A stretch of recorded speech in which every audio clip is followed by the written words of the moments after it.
Good evening. Our lesson for today is if I were a fish, where would I like to hang out?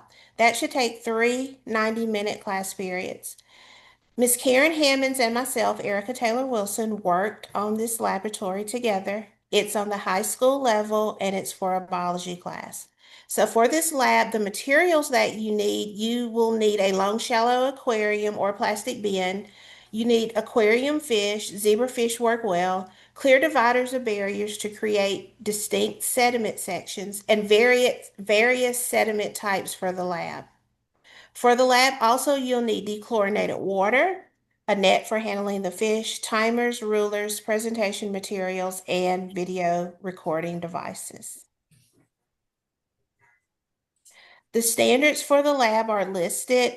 Both or all of the science, math, and English language arts standards can be found in the lesson.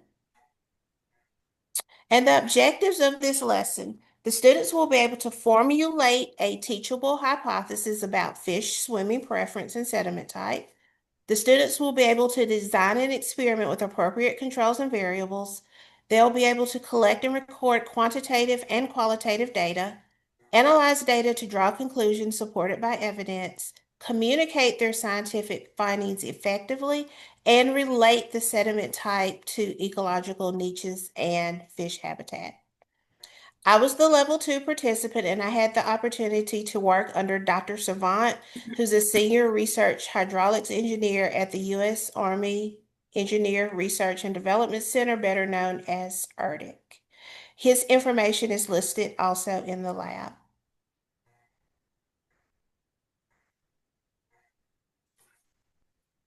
I am Karen Hammonds, and I'm going to pick up here at the STEM careers. So, possible STEM careers associated with this lab would be ethologist, conservation biologist, marine biologist, an animal scientist, researcher, or wildlife conservationist. And to go into the 5 E's here, beginning with engagement. So our engagement portion is to conjure an interest in fish preference to sediment type, and also to gain the students' attention for the lab that they will be designing and conducting. So here we'll ask them, what do you notice about the bottom of the bodies of water, and how might these differences affect the organisms that live there, as they have watched the sediment in streams video. And in student lab groups, they can answer the questions provided. Then we'll move on into the exploration.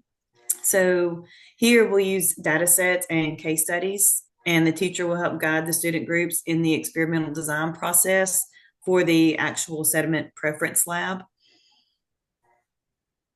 So the research topic given to the students would be today we're going to investigate how does the type of sediment influence the direction a fish chooses to swim in a controlled environment.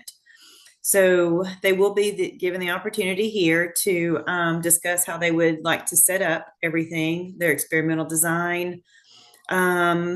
They will be provided with some local data sets and research to help guide them. And in their lab groups of 3 to 4, they will formulate their hypothesis and design their experiment. So each group should choose a different type of sediment from those provided in the materials list. On down into the explanation. So students will conduct their experiments according to their approved procedures, and then they will present their findings in a gallery walk style to provide the opportunity for the peer review process. After that, in the elaborate phase, they can be presented with different what if situations. So we gave several examples of what if scenarios.